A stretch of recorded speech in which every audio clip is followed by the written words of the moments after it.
안녕하세요. 오늘이 중강이죠? 예, 오늘 나갈 차례가 256페이지 나갈 차례입니다. 상속등기 나갈 차례인데 상속등기는 어려운 게 없으니까 간단히 보도록 하죠. 상속받은 경우는 등기 안 해도 주인은 바뀌는데 피상속인이 사망하게 되면 이제 권리와 의무가 전부 다 상속인에게 승계가 됩니다. 등기할 필요는 없고 처분 목적으로 등기하게 되어 있는데 상속등기 신청할 당시에는 단독 신청할 등기이며 하나 주의할 것이 상속인이 여러 명이 있을 경우에 등기록 과정상의 차이가 발생합니다. 여러 명이 있는 경우는 여러 명이 전원명의로 등기하는 것이 원칙이지만 예외적으로 여러 명 중에서 한 사람이 전원명의 등기 신청할 수 있느냐 아니면은 자기 지분만 등기할 수 있느냐 물어보는 게 문제인데 상속인이 여러 명이 있게 되면은 그 중에 한 사람은 전원명의 등기는 가능하지만 지분만 등기할 수는 없도록 규정을 합니다. 상속인이 시험에 나오는 여기 잘 나오는 지문이에요. 상속인 중 1위는 전원명의 등기는 가능하지만 지분만 등기할 수는 없게 되어 있으니까 하나 줄쳐 놓으시기 바랍니다. 여러분 교재에서 상속인이 단독 신청할 등기이며 맨 밑에 동그라미 3번이 되겠죠. 공동상속인 중 1위는 상속인 전원명의 등기 신청은 할 수 있지만 상속인 1인이 자기 지분만 등기할 수는 없게 되어 있으니까 요즘은 잘 나오는 지문이고 등기 신청하러 등기 원인은 뭐가 될까? 등기 원인은 말 그대로 상속이 될 것이고 등기 원인 일자 기재할 당시에는 피상속인 사망일 다른 말로 상속 개시일을 적고 등기하면 되는 겁니다. 여기까지가 상속인데 이걸 내게 되면은 틀릴 사람은 아무도 없습니다. 나오는 요거 하나만 주의하시면 되고 이제 문제가 생기는 것은 그 밑에 보시면은 박스 밑에 이제 상속등기는 상속인들이 상속등기하기 전과 후를 나눠서 협의분할이 가능한데 이제 협의분할한 경우 어떤 등기할 것이냐 이 문제입니다. 상속등기를 하기 전에 상속등기하기 전과 후를 나눠서 전에도 상속인과는 협의분할이 가능하고 후에도 협의분할이 가능한 경우에 이때 어떤 등기할 것이냐 이 문제인데 만약 이 집에 대해서 갑이란 자가 소유자가 있고 A, B 둘이서 아들이 있을 경우에 이 집이 2억짜리라고 가정을 합니다.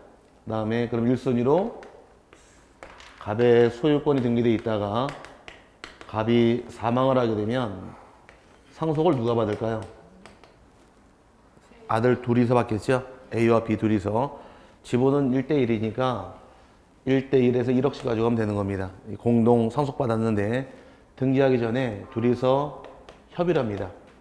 협의해서 A가 2억을 다 갖기로 했고 B가 포기한 경우 등기하기 전에 협의했죠? 여기까지 갔어요? 네, 그럴 경우 어떤 등기할 것이냐 이게 문제인데 이때는 바로 그냥 2순위로 A 앞으로 소유권 이전 등기하게 되고 이걸 다른 말로 단독 상속 등기라고 부릅니다. 소유권 이전 등기할 사유가 되어서 등기 원인은 상속이 될 것이며 날짜 상속 개시일 피상속인 사망일 적고 등기하면 되는데 지금 요것만 기억하세요. 전에 협의한 경우는 무슨 등기하시고 소유권 이전 등기하는 것이고 반대로 이번엔 등기 끝난 다음에 협의합니다. 1순위로 갑의 소유권이 등기되어 있다가 갑이 사망하게 되면 상속을 둘이 받겠네요. 그래서 2순위로 A, B 앞으로 소유권 이전 등기 해버립니다. 여기 바로 공동 상속 등기 실행한 다음에 나중에 등기 끝난 이후에 협의합니다. 협의해서 A가 2억을 다 갖기로 했고 B가 상속을 포기한 경우 여기서 협의한 것은 언제 협의한 거예요? 등기 끝난 후에 협의했죠. 이때 어떤 등기합니까? 이게 문제인데 이때는 실행한 상속 등기를 말소하고 다시 하는 것이 아니라 이 등기를 다시 경정하게 돼 있어요. 그래서 2의 부기 1호로 2번 소유권에 대해서 경정 등기 실행을 하고 소유권을 A 단독 소유로 경정하게 됩니다.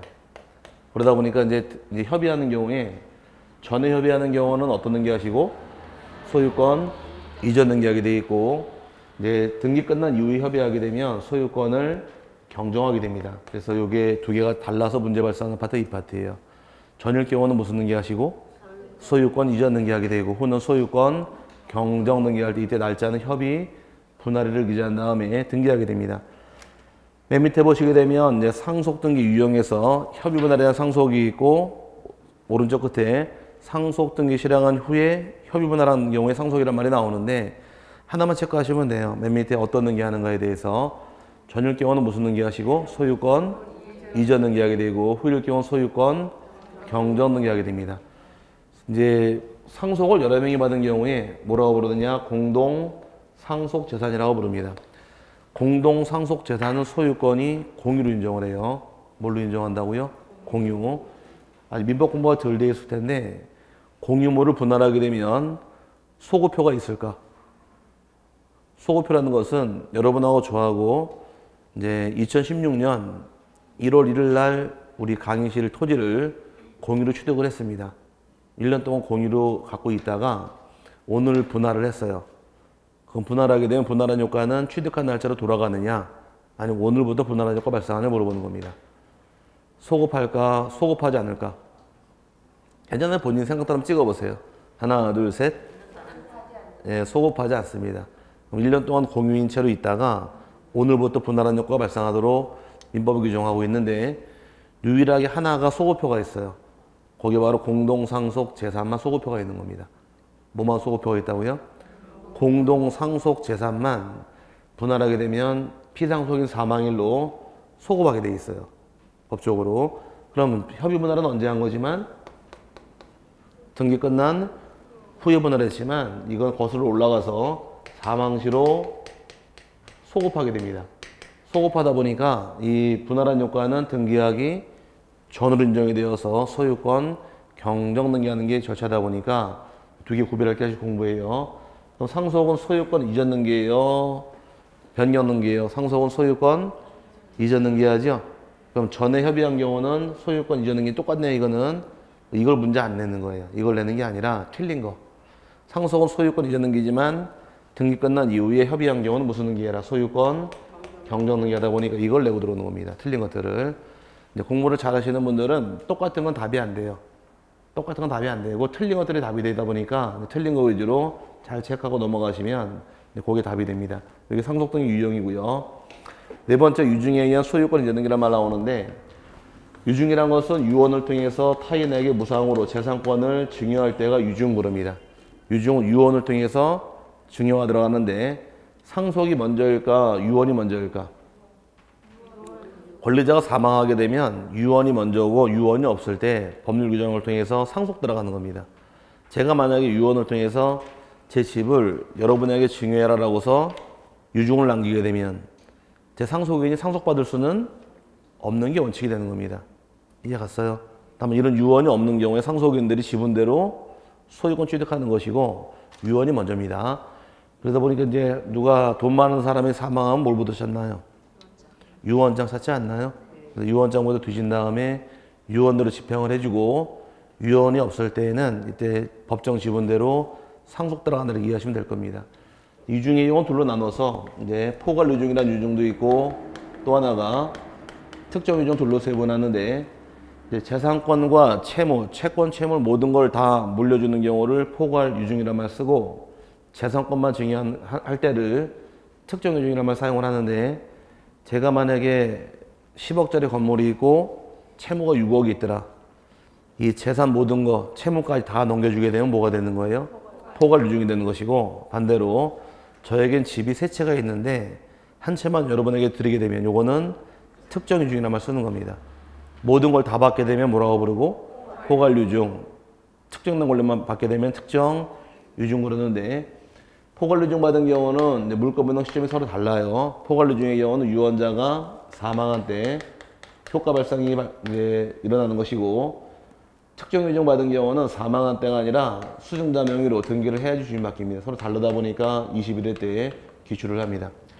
포괄 유증 받은 경우는 물권 변동 시점은 유언자가 사망한 때가 되겠지만 특정 유증 받은 경우는 등기를 해야 주인 바뀌니까 여기 차이점이 생기는 것이에요.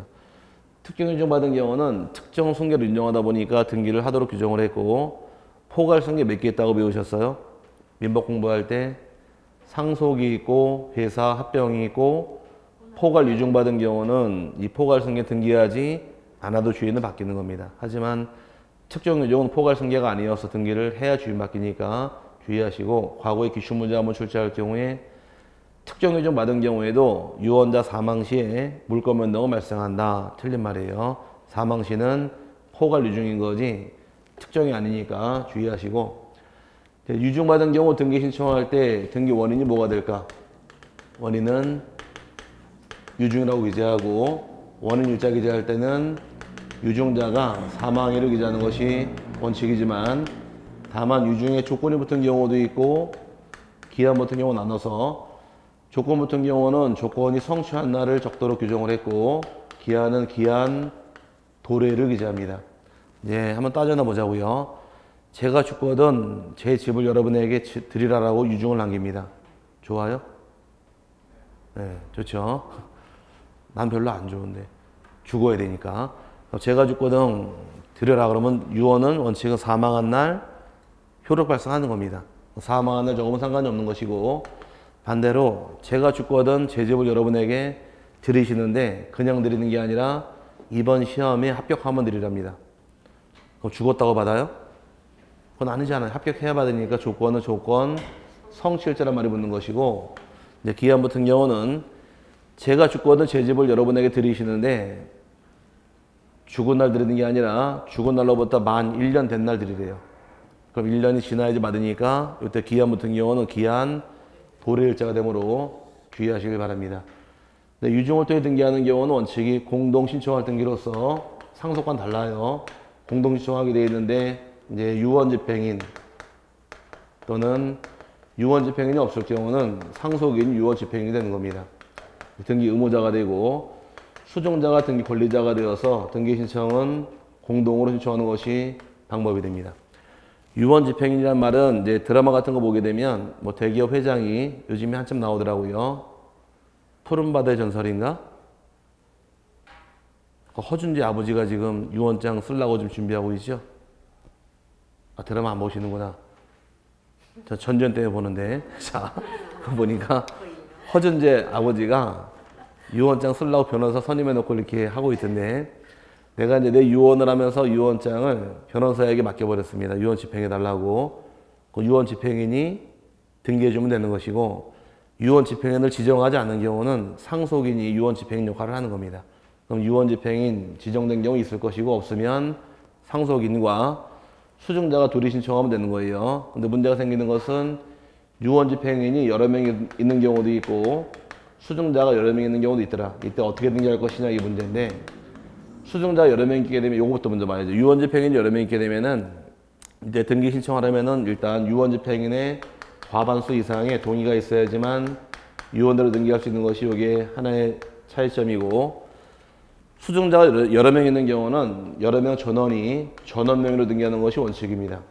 하지만 여러 명 중에서 한 사람이 1인이 자기 지분만 등기 신청할 수가 있으니까 이게 문제인데 상속은 자기 지분만 등기할 수 있었나요?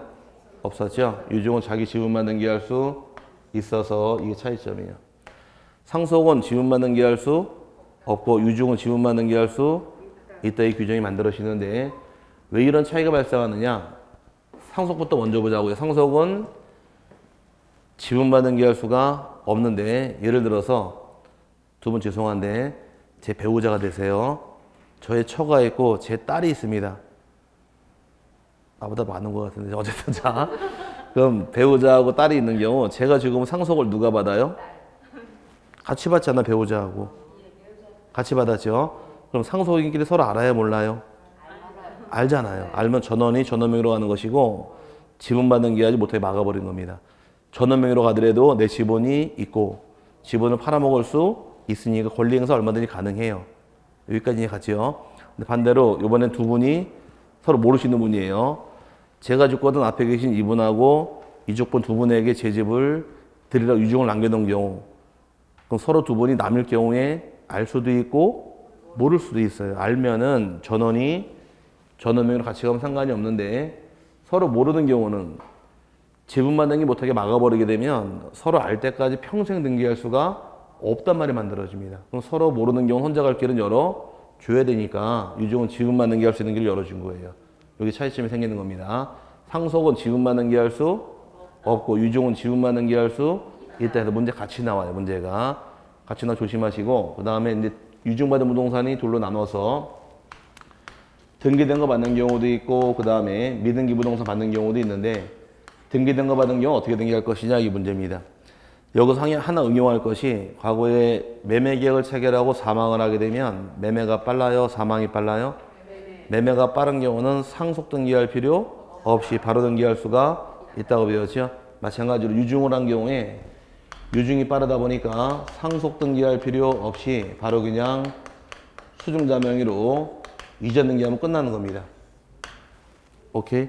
근데 문제는 상속 등기할 필요가 없는데, 문제는 다만 상속인들이 유증 사실 모르고 상속 등기를 실행해버린 경우는, 할 필요 없는 거 실행을 해버렸어요. 넘겨줄 경우에 실행한 요 상속 등기를 말소하고 넘길 것이냐 말소하지 않고 넘기느냐 문제인데, 말소하지 않고 그냥 넘겨버리면 끝나는 겁니다. 그래서 유증을 하고 사망하게 되면 원칙은 상속 등기할 필요 없이 바로 등기 신청할 수가 있는데, 다만 상속인들이 모르고 상속 등기 실행을 해버린 경우는 그 등기 말소하지 않고 바로 등기 신청할 수가 있다까지가 등기하는 과정이어서 참 중요한 파트고요. 반대로 미등기 받은 경우는 둘로 나눠서, 미등기 받은 경우는 이제 포괄 유증 받은 경우도 있고, 또 하나가 특정 유증 받은 경우 나눕니다. 포괄 유증 받은 경우는 포괄 승계인가요? 포괄 승계죠. 그럼 이제 우리 지난주 배울 당시에 소유권 보존 등기 배울 당시에 신청할 자격은 대장상 최초 소유자, 그제 상속인, 그 밖에 포괄 승계인이 보존 등기할 수가 있다 배웠으니까, 포괄 수증자의 경우는 직접 자기 명의로, 즉 수증자 명의로 소유권 보존 등기 신청할 자격이 인정이 됩니다. 바로 등기할 수 있어요. 하지만 특정 유증 받은 경우는 포괄 승계가 아니기 때문에 보존 등기할 자격은 없습니다. 보존 등기라는 등기는 법에 나온 자만 가능해서 대장상 최초 소유자, 그자의 상속인, 그 밖에 포괄 승계인 밖에 안 돼요. 그럼 특정 승계는 포괄 승계가 아니어서 직접 등기할 수가 없게 되어 있으니까, 특정 유증 받은 경우는 먼저 유언 집행인들이 상속인 명의로 소유권 보존 등기부터 한 다음에 수증자에게 소유권 이전 등기하는 거지 바로 등기하는 것이 아니어서 여기서 문제가 참 많이 나옵니다. 이쪽에서는 주로 이제 뭐 어려운 내용 아니니까 간단히 세분하시면 될 부분인데, 이걸 잘 내요. 문제에선 등기법은 등기하는 과정을 물어봐야 되니까 이쪽을 참 잘 냅니다. 2013년도에 개정이 되어서 이게 가능했어요. 2013년 전까지는 다 이렇게 등기했습니다. 포괄이든 특정이든 상속인 명의로 소유권 보존 등기하고 이전 등기하다가 요걸 풀어준 거예요. 그래서 포괄 유증받은 경우는 직접 등기할 수 있도록 허용을 하니까 조심하시고, 그다음에 유증받은 경우에 이제 유증에 가등기할 수 있느냐 물어보는데, 유증에 가등기할 수 있냐 없냐의 기준은, 가등기하는 목적은 장치하게 될 등기가 본등기니까 본등기할 수 있냐 없냐가 기준이 되어서 따져만 가시면 돼요. 유언효과 언제 발생해요? 유언자가 사망해야 되죠.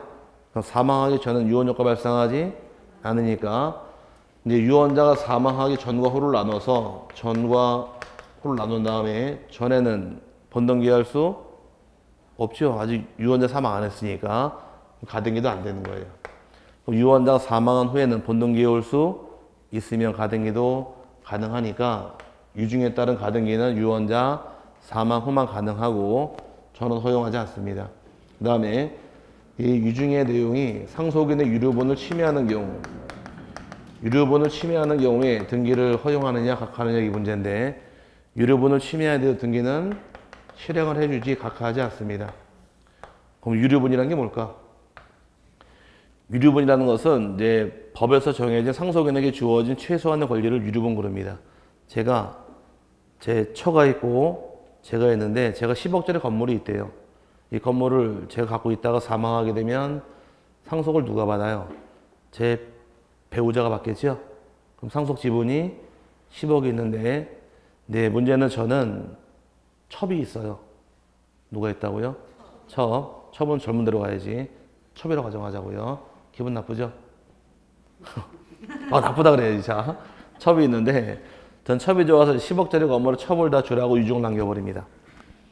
그럼 제 10억짜리 모든 재산을 첩이 다 가져가는 순간 제 배우자가 갖고 먹고 살 돈이 10원도 없잖아요. 이게 너무 부당하지 않나요? 그래서 법에서는 유류분을 인정해 주는 거예요. 10억을 주라 그런 경우에 10억을 다 넘겨주겠지만 이 안에는 제 배우자의 유류분이 포함이 되어 있는데 유류분의 경우는 직계, 존속, 비속, 배우자까지는 2분의 1을 인정해 줍니다. 그럼 10억을 주라고 했지만 10억 안에는 5억을 찾아올 권한이 상속인에게 있는 거예요. 그럼 10억 안에는 유류분이 포함되어 있죠. 그럼 유류분 포함되어 있을 경우 등기를 각하하느냐 10억을 다 넘겨줄 수 있느냐 물어보는 겁니다. 일단 등기 실행을 해줍니다. 해주고 난 다음에 상속인이 반환 청구는 별개의 문제예요. 그래서 아주 예전에 연대에다가 제가 알기로 156억인가 되는 돈을 전 재산을 기증한 자가 있습니다. 모든 재산을 기증을 했는데 등기를 연대에다 먼저 실행을 해주고 나서 그 상속인들이 연대에다가 반환 청구합니다. 그 반을 찾아와요. 그게 바로 뭐예요? 유류분 제도예요. 그럼 유류분을 침해해도 등기는 허용을 하니 각하하지 않아요. 여기까지가 유증의 내용인데 유증은 버릴 게 하나도 없습니다. 가장 많이 나오는데 유증이니까 꼼꼼히 봐놓고 넘어가시되 여러분 교재에서 유증의 의의남을 읽어보시되 내려오게 되면 이제 신청인 파트에서 유증은 단독 신청할 등기이더라 공동 신청할 등기이더라 공동입니다. 유언 집행인이 등기 의무자가 되고 수증자가 권리자가 되어서 공동 신청할 등기이며 2번의 경우는 유언 집행인이 여러 명인 경우고 3번은 수증자가 여러 명인 경우 어떻게 등기할 것이냐인데 유언 집행인이 여러 명 있는 경우는 어떻게 등기하는 거예요? 유언 집행인들의 과반수 이상 동의가 있어야 등기를 할 수 있는 것이고 수증자가 여러 명 있는 경우는 전원이 전원명의가 원칙이 돼 예외적으로 자기 지분만 등기할 수도 있는 게 특징이니까 주의하실 부분입니다. 그 다음에 밑에 등기하는 과정상에서 등기 원인과 연월인의 경우는 등기 원인은 원칙은 유증으로 기재하시고 날짜 원칙이 어떤 날짜 정리 원칙이에요? 사망일 정리 원칙이 돼 다만 조건부 같은 경우는 조건 성실, 기한은 기한 도래일자 적고 등기하는 것이 차이점이 되므로 주의하시고 그 밑에 이제 등기 신청 방법에서 등기된 거 받은 경우 있고 미등기 받은 경우 나누시는데 등기된 거 받은 경우는 어떻게 등기하셔라? 상속 등기할 필요 있더라 없더라? 상속 등기할 필요 없이 바로 등기 신청할 수가 있는데 다만 상속인들이 상속 등기할 필요 없는 걸 모르고 실행해버린 경우는 그 등기 말소하지 않고 바로 등기해 올 수가 있다까지 세분하셔야 되고 미등기 받은 경우는 둘로 나눠요. 포괄유증 받은 경우는 수증자가 직접 자기 명의로 보조등기 신청할 수가 있지만 특정유증 받은 경우는 직접 등기 신청할 수가 없고 상속인 명의로 소유권 보존등기한 다음에 소유권 이전 등기하는 겁니다. 여기에서 다르다 보니 문제를 자꾸 내고 들어오는 게 문제예요. 그래서 이쪽을 잘 내게 되어 있으니까 주의하시고 넘어가시게 되면 258페이지에서 디귿번호 한번 따로 볼 건 없습니다. 하나의 필지 중 일부를 받은 경우 어떻게 할 것이냐 문제인데 1필지 일부는 이전 등기할 수가 없다 그랬으니까 먼저 분할이나 건물의 경우는 분할 또는 구분의 절차가 따라와야지만 등기할 수 있는 당연한 이치니까 문제될 건 없고요. 그 다음에 리을번의 경우는 유증으로 인해서 소유권 이전 가등기할 수 있느냐 물어보는 것인데 유증의 가등기는 유언자가 사망한 후만 가능할 뿐 저는 허용하지 않으니까 조심하실 부분이고요. 마지막이 이제 유증으로 인한 소유권 이전 등기가 상속인의 유류분을 침해하는 경우 등기를 허용하느냐 각하하느냐예요. 유류분 침해해도 등기는 실행해 주니까 각하하지 않습니다. 유류분의 경우는 상속인에게 주어진 최소한의 권리가 유류분이에요. 그렇게 하시면 되고 그 다음에 여기까지 소유권 파트가 문제가 잘 나옵니다. 소유권은 꼼꼼하게 잘 정리하고 넘어갈 부분이고요. 그 다음에 지상권 등 소유권 이외가 나오는데 민법 공부할 때 지상권, 지역권, 전세권 다 배우셨나요? 네. 대화가 되겠네요. 이제 그러면 이거 지워버리고 하나씩 따져보자고요. 지상권이란 권리는 타인 토지에서 건축물, 공작물, 수목을 소유하기 위해서 타인 토지 이용할 때를 지상권 그러는데 지상권의 경우는 등기 신청할 때 지상권자와 지상권 설정자가 공동으로 신청할 등기이고 반드시 적을 사항은 두 가지입니다. 하나는 지상권을 왜 설정하는가 목적을 적어야 되고 얼마큼 빌려줬는가 범위를 적어야 돼요. 이 두 개만 기억하시면 되고 이 두 개 이외에 나머지 사항은 전부 다 임의적으로 빠져나가니까 적어도 그만 안 적어도 그만 상관이 없는 거예요. 그 목적이란 것은 반드시 등기하게 된 계기가 지금 반드시 적을 사항이 목적 범위 두 개밖에 없더라. 지상권의 경우는 존속 기간을 정할 때 법에 나오기를 최장, 최단 어떤 것만 규정을 하고 있어요? 단이죠, 단. 짧은 것만. 건물의 경우도 속조 건물이나 속회조, 연화조 같은 경우는 최단 기간이 30년이고 목조 건물은 15년이고 공작물은 5년이고 수목은 30년 보장을 받습니다. 어떤 건물 목적인가를 적어놔야지만 기간을 보장받으니까 목적을 적으라는 얘기이고 하나의 필지 다 가능하면 일부도 가능하다 보니까 범위를 적을 때 1필지 전부일 경우는 전부라고 적으면 되겠지만 1필지 일부일 경우는 이때는 도면에다가 지적도에다가 범위를 표시해서 제출해야지만 등기 신청하는 것이 지상권의 등기하는 과정인데 이 지상권의 경우는 교재에 보시게 되면 지상권의 객체란 말이 나온 게 있을 겁니다. 맨 밑에 범위라는 거 나온 게 있을 텐데 그 범위 쪽에서만 잘 정리하시면 돼요. 다른 말 객체란 말 쓰는데 지상권의 경우는 이제 1필지, 1필토지 일부에 가능할까? 1필지 일부에 설정할 수 있다가 되겠죠? 일부일 때 뭘 가져오면 되는 거예요? 도면 첨부하면 되는 것이고 공유 지분에 설정할 수 있을까?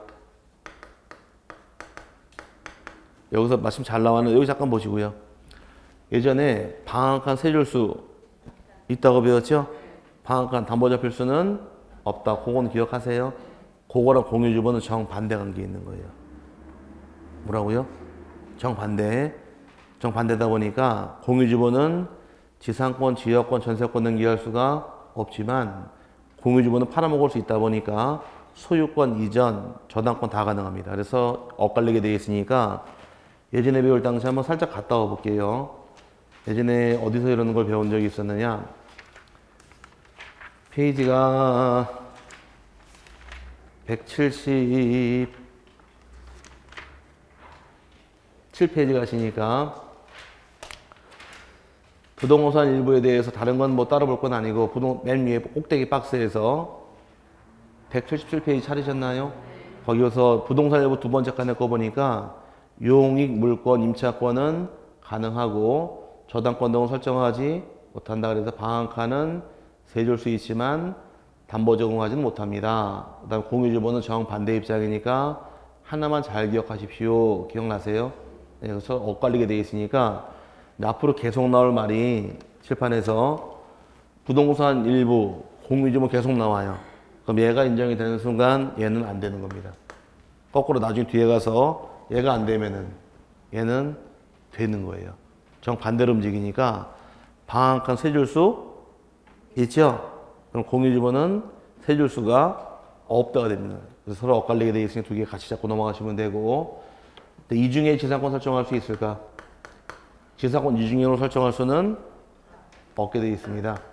예전에 배울 때 후등기 저지력 배울 당시에 동일한 물건 두 개가 들어올 수는 없으니까 이 중에 소유권, 이 중에 지상권, 이 중에 전세권 등기할 수는 없으므로 비록 무효 등기가 있다 할지라도 그 등기 말소하기 전까지는 지상권 두 개가 들어가지 못하고요. 농지 설정할 수 있을까?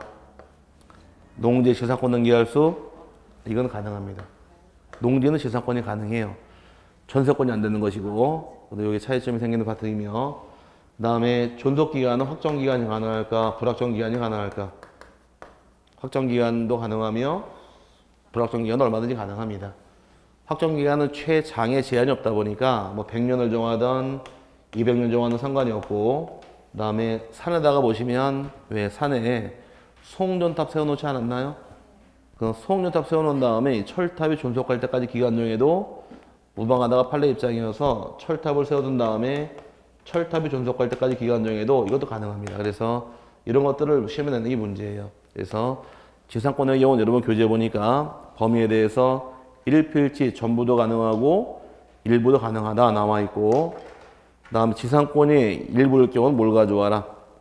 지적도 첨부정보로서 등기소에 제공하게 돼 있으며 공유주번위에 설정할 수는 없습니다.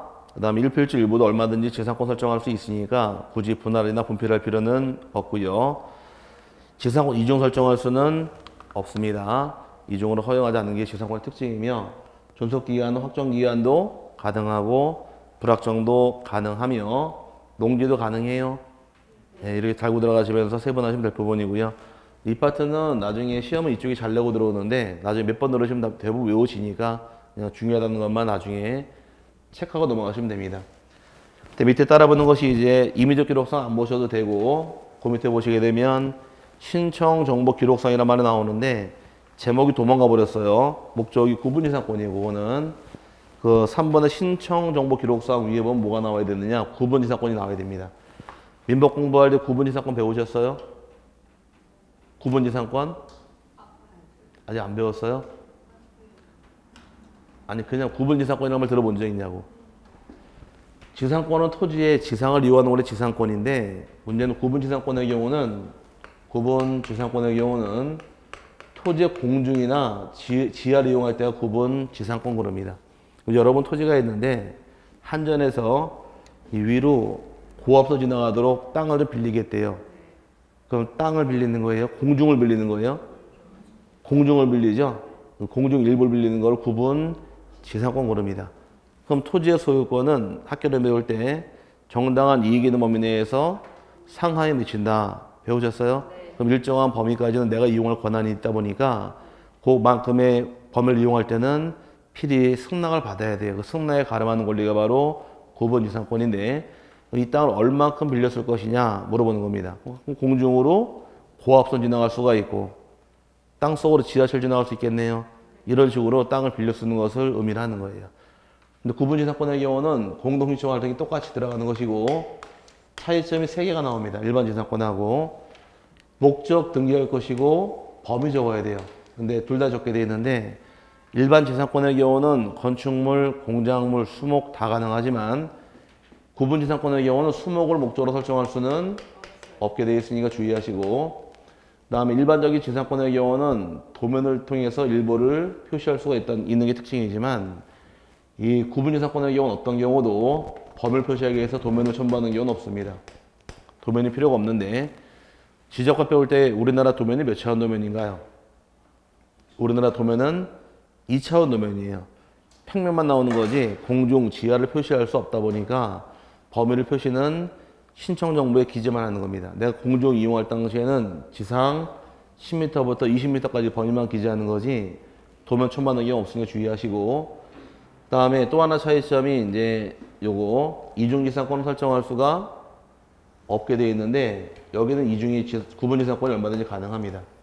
공중으로 고압선, 땅속으로 지하철 2개 얼마든지 가능하니까 범위가 틀린 경우는 2개도 가능한 게 특징이고 하나 이제 이따 책에 나온 거 주셔드릴 텐데 하나 나올 것이 참고할 것이 계층적 구분건물의 경우에 계층적 구분건물 소유자가 자기 높이만큼 계층 구분건물에 대해서 구분지상권 설정할 수 있느냐 물어봤더니 구분지상권 설정할 수는 없다. 이게 이제 대법원 판례 입장인데 이게 뭔 말인가는 책 보고 주셔놓은 다음에 넘어갈게요. 여러분 교재에서 신청 정보 기록상 그거는 가로 열고 뭐라고 써놓으셔야 돼요? 구분지상권 써놔야 대화가 됩니다. 목적 범위 등기하게 되어 있는데 목적은 다른 것들은 다 대상이 되겠지만 수목을 목적으로 설정할 수는 없다. 찾으셨나요? 거기 목적에서 빠져나오는 것이고 범위의 경우는 도면 첨부하는 경우가 없고 이제 일정한 높이 또는 지하의 높이만 기재해 주면 되는 거지 도면을 일체 첨부하지 않습니다. 그래서 지상 50m로부터 100m까지 우리 범위만 적으면 되는 것이며 어떤 경우도 도면을 첨부하지 않으므로 다음 페이지 3번의 줄 끝부분에 범위를 표시하기 위해서 그러나 도면을 신청 정보로서 첨부할 필요는 없다. 찾으셨나요? 거기 또 하나 주셔놓을 부분이고 실행 방법에 대해서 1번과 3번은 따로 안 보셔도 되고요. 니은번의 경우 기역, 디귿번 빼고 니은번의 경우 동일 토지에 지상권에 미치는 범위가 다른 구분지상권은 2개를 각기 따로 등기할 수가 있다. 이게 지금 설명드린 이 3가지 차이점이에요. 수목은 제외가 되고 도면 첨부하는 경우 없고 이중지상권 가능해요? 요건 가능하다. 이렇게 차이점이 나왔고 맨 밑에 계층적 구분건물 특정 계층의 구분 소유 목적으로 하는 구분지상권 설정 등기는 할 수 없다 나와 있죠. 이게 뭔 말일까? 요거는 좀 상황만 좀 이해하시면 될 텐데 예를 들어서 한 해에 건물이 있다 가정을 하고 연립주택이 3층짜리가 있는데 3층짜리 연립주택이 있다 가정을 하고 건축법 혹시 배우셨나요? 건축법? 그럼 대화가 되겠네요. 왜 갑자기 약해져? 한 층에 층수의 구별이 없는 경우 한 층의 높이를 몇 미터로 보나요? 4m 한 층으로 보겠죠? 층수가 분명하지 않은 경우에 1층, 2층, 3층에 있는 경우에 이 1층까지를 예를 들어 4m라고 보고 여기를 8m라고 인정할 수 있을 것이며 여기를 10m라고 인정할 수 있겠네요. 예를 들어서 그럼 이제 1층 사는 사람이 A, B, C가 있는 경우에 자기 사는 높이만큼 이 공중을 쪼개서 요만큼은 A가, 요만큼은 B가, 요만큼은 C가 각각 구분 이상권 넘기할 수 있습니까? 물어본 거예요. 오케이? 자기 높이만큼 요렇게 구분 이상권 넘기할 수 있냐 물어봤더니 이건 허용하지 않는다가 판례 입장입니다. 이걸 허용을 하면 무슨 문제가 발생할까? 2층 사는 B가 A한테 한마디 합니다. 어이 A, 기분 나쁘니까 4m 위로 쳐다보지 마. 내 공간이야. 그러면은 문제 생기지 않나요? 그러다 보니까 이제 이런 문제의 발생을 막기 위해서 계층적 구분 건물에 대해서 자기 높이만큼 지상권 넘기할 수는 없다가 대법원 판례 입장인데 그렇게 시험에 많이 나오는 부분은 아니니까 간단히 개념만 좀 이해하시면 될 겁니다. 여기까지가 구분 지상권 설명이고요. 이제 나중에 시험 나오면 차이점이 3개로 물어봐요. 3개로. 구분 지상권은 수목 설정할 수 있어요?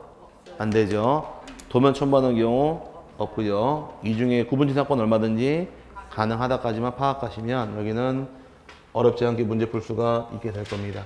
그 다음에 나오는 것이 이제 지역권인데 지역권이란 것은 자기 토지의 편익을 위해서 타인 토지 이용할 때를 지역권 그럽니다. 지역권이란 말은 편익을 제공하는 땅을 뭐라고 부르시고 편익을 제공하는 땅을 승역지, 제공받는 땅을 유역지 그럽니다. 지역권도 수업은 들어보셨어요? 대화가 되겠네 그러면. 왜 갑자기 조용해져요? 자, 지역권 등기라는 것은 한번 물어나 봐야지. 연도가 법에 이 지역권은 몇 년 정도 된 법일까? 지역권은 한번 찍어보세요. 그러니까. 업다운 한번 해보자고. 지역권 한 몇 년 정도 된 법일까? 법의 역사. 그리고 연구란 말 쓰면 심영래가 좋아하고. 네. 30년 너무 약하다. 왕창 쓰세요. 한번 찍으시라고. 업 그랬으니까. 아니 쓰는데 30년에 왕창 쓰세요. 50년이 뭐예요? 왕 더 쓰세요. 아주 100년 참 잘다 진짜. 300년 더 쓰세요. 영원이란 말 없더니 그런 말 쓰. 연수로 한번 따져보자고. 더 쓰세요. 1000년. 더 쓰세요. 더 쓰시라고. 2000년이 넘은 법이에요. 네. 지역권이 유래가 2000년이 넘은 법이에요. 안 놀래야 돼. 놀래야 되는데 여기서. 이게 옛날 로마 시대부터 있던 법이 승계가 된 거예요. 개성이 되어서 지금까지 내려온 겁니다. 그래서 민법 공부할 로마법적 유서란 말이 나오고 게르만법적 유서란 말 나오는데 로마 시대부터 있던 법률이 지금까지 개성에 내려온 거예요. 그 유럽에 있는 그 법률을 일본이 넘겨받았고 일본이 우리에게 넘겨주는 말이 쭉 흘러 들어왔는데 그때부터 있던 법률이 지역권이 그때부터 있던 법률입니다. 이걸 이제 그때 쓰던 법, 옛날 예수님부터 계실 때 살아계실 때부터 쓰던 법률을 지금까지 배우고 있는데 오래됐죠? 그럼 지역권의 경우 그림 그린 다음에 도가 있다 가정을 하고 필지가 두 필지가 있더라. A 땅이 있고 B 땅이 있는데 A 땅의 경우는 집을 지을 조건을 갖췄습니다. 집을 짓기 위한 건축법상 대지가 되게 조건은 도로에 접해 있어야 돼요. 몇 미터 이상? 2m는 접해야 됩니다. 4m는 도로의 너비가 4m고 대지가 되게 조건 2m에 접해 있어야 돼요. 그래서 다녀보시면 새로 이렇게 구획 정리한 지역에 뭐 도로가 넓게 구획되어 있겠지만 옛날에 그 달동네 같은 그 조그만 단독주택 밀집한 지역은 차가 못 지나가고 자전거나 구름만 다녀요. 차는 못 다니지만 야쿠르트 아줌마 다닙니다. 야쿠르트인가 요구르트인가 그 아줌마 이거 타고 다니죠. 그럼 2m는 돼야지만 통행할 수 우마가 다닐 수 있으니까 그만큼의 골목길은 확보가 돼야지 집을 조건이 만들어지는 거예요. 여기 돌에 접해 있다 보니까 대지들 조건은 갖췄지만 이쪽 땅은 돌에 접한 눈이 없네요.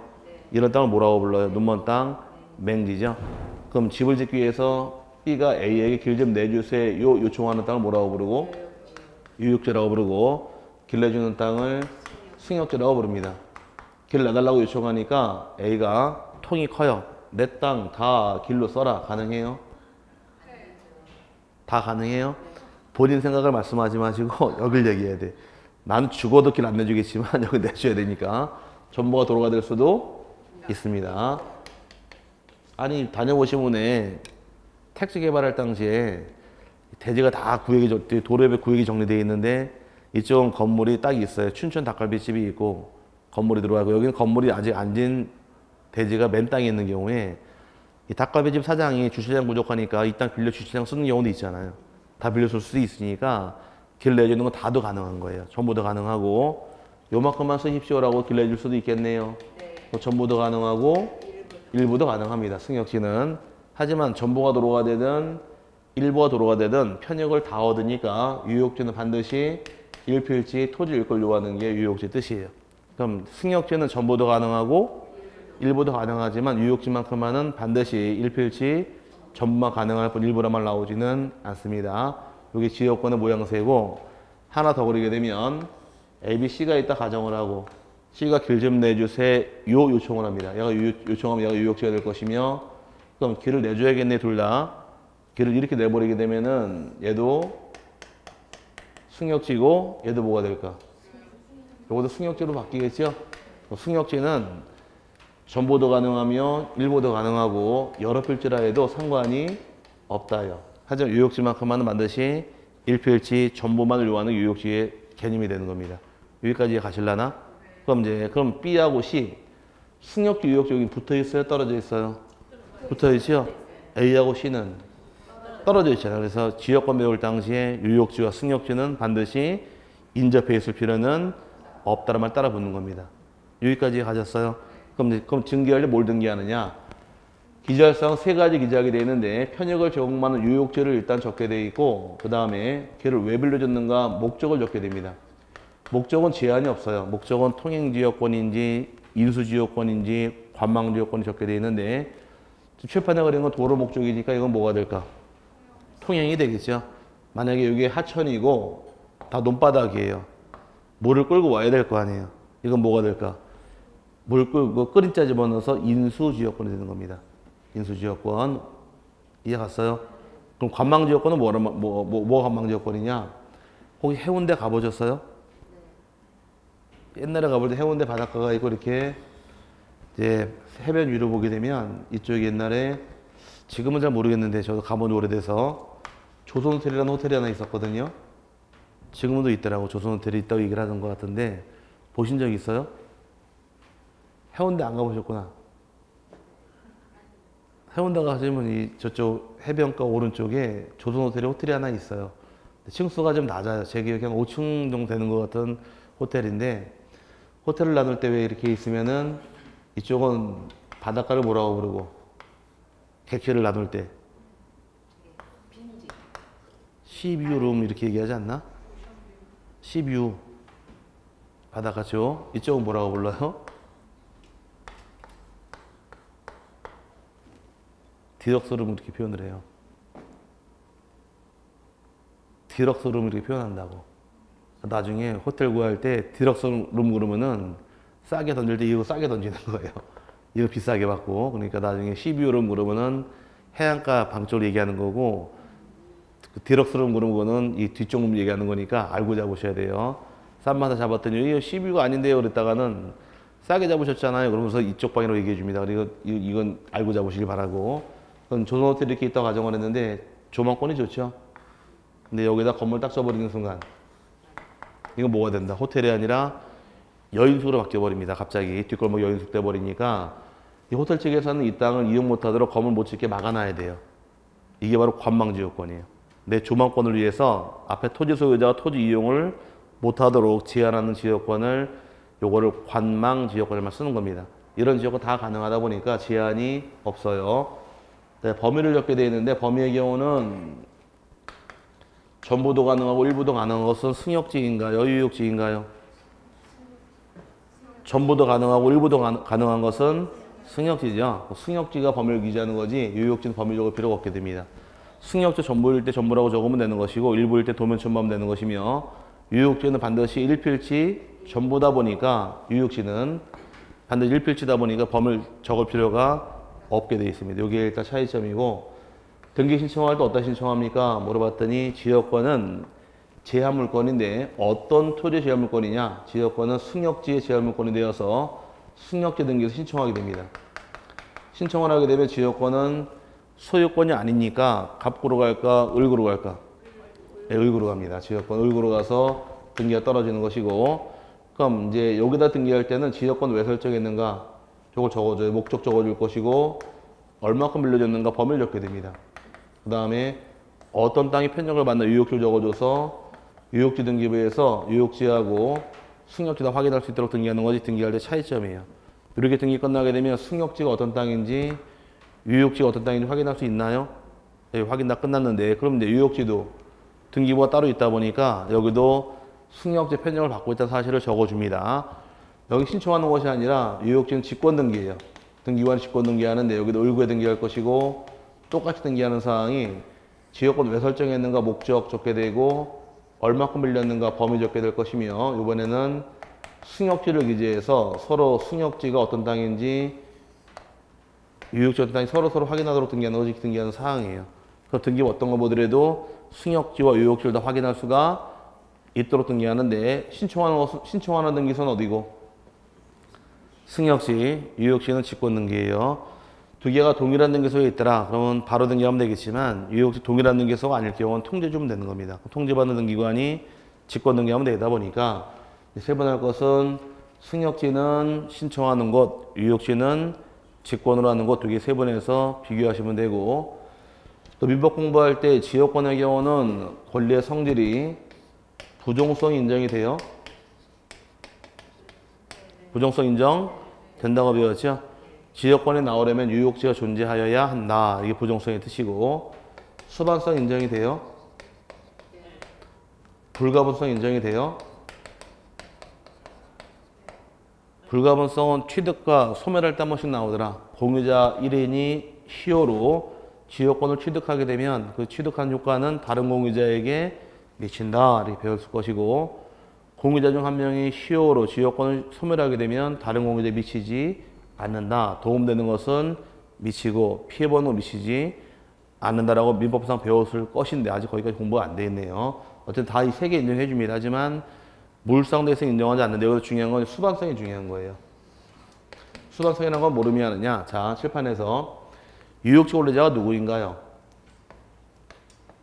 유효지 권리자 C죠. C가 이 땅을 D에게 팔았어요. D에게 팔아서 D 앞으로 소유권 이전 등기를 하게 되면 지역권이 이 대상에 있는 이 토지도 지역권도 이전 등기해야 되느냐 아니면 당연히 따라오느냐 이걸 물어보는 겁니다. 이건 당연히 수반에 따라오는 거지 지역권 이전 등기란 말은 존재하지 않습니다. 그래서 지역권은 유일하게 이전 등기를 할 수 없는 권리예요. 나중에 오늘 나간 문제에 있죠. 유효권 이전되면 지역권도 이전 등기해야 한다. 틀린 말이에요. 유효지 이전되는 순간 지역권은 수반에 따라가는 거지 별도로 이전 등기하지 않으니까 조심하시길 바랍니다. 여기까지 지역권 등기할 때 기본 개념으로 이해하시면 될 부분이고 나중에 민법 공부할 때 한 2번 들으시고 또 등기법도 2번 들으시면 여기 대부분 다 맞추니까 가볍게 봐도 될 것 같습니다. 그럼 지역권의 경우 오른쪽에서 하나만 참고할 것이 다른 건 한번 읽어보시되 반드시 적어서 한번 체크하시면 됩니다. 일단 260페이지 맨 밑에 보시니까 목적 동그라미 쳐놓으시고 오른쪽에 범위 그 다음에 유효지 표시 이 세 개는 무조건 적어야 됩니다. 안 적으면 등기는 각하당하는 것이고 이민정은 안 보셔도 되고요. 쭉 내려와서 승역지 유효지 나와 있죠. 1번 승역지 지역권 등기는 가로 열고 땡땡 쳐도 잘 보이게 신청 그거밖에 안 물어봐요. 반대로 밑에 유효지 등기용지는 가로 안에 뭐라고 써야 되나요? 등기관, 직권. 신청하는 것은 승역지, 직권 등기는 유효지 그 두 개만 잘 세분하고 넘어가시면 되는 겁니다. 크게 지역권은 문제가 어렵지 않으니까 가볍게 봐도 될 것 같습니다. 넘어가서 다음 페이지 전세권인데 전세권의 경우는 전세금을 지급하고서 타인의 부동산을 용도에 쫓아 사용 수익하는 권리를 전세권 그럽니다. 전세권의 경우는 이제 등기 신청할 때 공동으로 신청할 등기이며 전세권 설정자가 등기 의무자가 되고 전세권자가 권리자가 돼서 공동 신청하게 되어 있는데 반드시 기재할 사항은 두 가지예요. 전세금 등기할 것이며 전전세할 경우 전전세금이 되겠죠. 그 다음에 전세권의 범위 기재해라. 범위도 부동산 일부일 당시에는 도면을 첨부하는 것이 방법이 됩니다. 여기도 전세권의 범위에서 객체가 따라붙는데 전세권의 경우는 토지나 건물 일부, 즉 부동산 일부에 설정할 수가 있느냐? 강한 세줄 수 있어요? 네, 이건 얼마든지 가능합니다. 그럼 일부가 가능하다는 얘기는 공유주분을 목적으로 설정할 수는 없습니다. 만약에 제가 전세 얻으려고 집을 찾는데 이 아파트가 한 채가 어머니와 딸 둘이서 공동 소유예요. 상속을 같이 받아서. 오케이? 그럼 제가 이 전세 들어갈 당시에는 어머니, 딸 둘 다 와야 돼요. 1인 지분만 전세권 등기할 수 없으니까 둘 다 와야지 설정할 수 있는 거지 1인만 지분에 대해 설정할 수는 없게 되어 있습니다. 그 다음에 전세권 이중 설정할 수 있을까? 하나의 집에 전세권자 둘이 될 수는 없으니까 전세권자가 두 개가 되지 못하고요. 농지 설정할 수도 없습니다. 이것도 안 돼요. 농지 전세권 등기는 허용하지 않습니다. 왜 그럴까? 농지 전세권의 경우는 옛날에 소작농의 폐해가 너무 커서 소작 지을 때 옛날에 뭐 천석권, 만석권 이런 말 들어본 적이 있어요? 땅은 워낙 많이 갖고 있으면서 본인 농사 안 집니다. 그 소작을 준 다음에 뭐 7대3, 6대4 나눠 가져요. 그 지주 입장에서는 가만히 있어도 평생 먹고 살잖아요.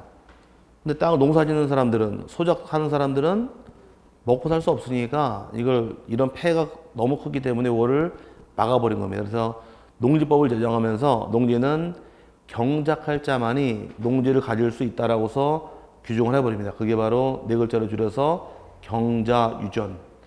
경작할 자만이 밭을 가질 수 있다 해서 경작할 자만 농지를 소유하도록 딱 제정을 해버립니다.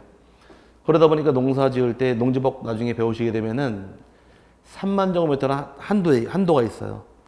농지 소유 상한제가 있는데 1인이 농사 지을 면적이 얼마큼 정도 봐주느냐? 3만 제곱미터 봐줍니다. 3만 제곱미터 이상 소유할 수는 없게 되어 있습니다. 그래서 거기까지만 내가 농지를 소유하는 것이고 그 이상 소유 못하게 막아버립니다. 근데 그런 제한까지 두면서 농지는 좀 규제가 세요.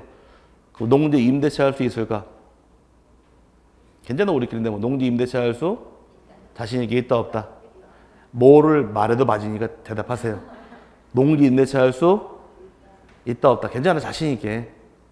틀리면 또 맞으면 또 우리끼리인데 뭘 말해도 맞는다니까. 여기서 농지 임대차 할 수 있다라고 말씀하신 분은 농지법에 근거해서 말씀하신 것이고 민법은 농지 임대차 금지시켜버립니다.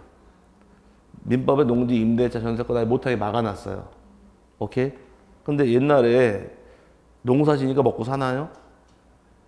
먹고 살지 못했잖아요. 다 도시로 올라왔지. 그러다 보니까 농지가 농사 안 짓는 사람이 많이 발생하다 보니 유휴농지 발생을 막기 위해서 농지 관리 차원에서 농지법을 제정하면서 농지 임대차 할 수 있다라고서 법을 만들어 놓은 거예요. 그럼 민법상에서 농지 임대차 할 수 없다. 농지법은 가능하다. 그러다 보니 농지는 임대차 할 수 있다는 시험을 안 내요. 내면은 부딪히니까. 임대차 할 수 없다 그러면은 민법상에서 맞는 말이고 농지법은 틀린 말이 되고 농지 임대차 할 수 있다 그러면은 농지법은 맞는 말이고 민법은 틀린 말이 되어버리니까 이제 부딪혀버리기 때문에 이건 안 내는데 농지 전세권 어떤 법도 허용하지 않으니까 얘밖에 안 물어보는 거예요. 농지 전세권 등기할 수는 없습니다. 그 다음에 또 볼 거예요. 농지는 이제 전세권의 경우 확정기간이 가능할까 불확정기간이 가능할까? 전세권은 최장 몇 년 초과할 수 없나요? 전세권은 최장 10년 초과할 수가 없게 되어 있습니다. 최장이 10년이에요. 10년 초과하지 못하게 되어 있는데 최단기간은 몇 년일까? 건물 연세만 1년 제한이 있습니다. 뭐만 제한이 있다고요? 건물 연세만. 그러면 내가 기간을 10년 정해도 무방하나요? 10년까지 가능하니까 10년 동안 또 5년 동안 기간 정해도 상관은 없습니다. 하지만 기간을 정하지 않을 수도 있어요. 기간을 정하지 않은 경우도 얼마든지 가능합니다. 기간을 정하지 않은 경우는 민법 공부할 때 혹시 요 전세권 법정갱신 배우셨어요? 법정갱신 전세권 기간 만료 6개월에서 1개월 사이에 갱신거절 의사표시가 없으면 전 전세권과 동일한 조건 하에 전세권 설정한 것으로 본다. 이런 걸 들어본 적이 있어요? 그럼 단 이때만큼만은 기간의 정함이 없다라고 나옵니다. 그럼 기간이 정해진 게 없는 경우는 전세권 설정자, 전세권자 누구라도 내 집에서 나가겠다는 의사표시를 할 수가 있습니다. 그게 소멸 통고래요. 미리 알리는 것들을 소멸 통고가 들어오게 되면 6개월 후에 소멸하게 됩니다. 이것도 얼마든지 가능하다 보니까 확정기간, 불확정기간 둘 다 가능하므로 시험을 여기서 잘 열고 나옵니다. 그 다음에 혹시 책에 다른 거 나왔나 봐야죠. 전세권의 경우는 이제 여러분 교재에서 반드시 적을사항 2개만 체크하시길 바랍니다. 전세금하고 또 하나 범인데 위에 잠깐 봐야죠. 의의 세 번째 줄 바로 위에 의에서 세 번째 줄 전세권의 의의 세 번째 줄 보니까 전세권 일필지 전부도 가능하며 일부 얼마든지 설정할 수 있다요. 하지만 공유주분 설정하지 못하며 농경지는 전세권의 목적으로 하지 못한다 나와 있고 이거 외에도 이 중에 전세권 등기할 수 없습니다. 조심하시고요. 반드시 기재할 사항은 전세금과 범위를 적어라. 묶어놓고 넘어가시고 이민정은 안 보셔도 됩니다. 나머지는 생략할게요. 네 번째가 저당권 등기인데 저당권의 경우는 또 잠깐 쉬신 다음에 다시 와서 보도록 하겠습니다.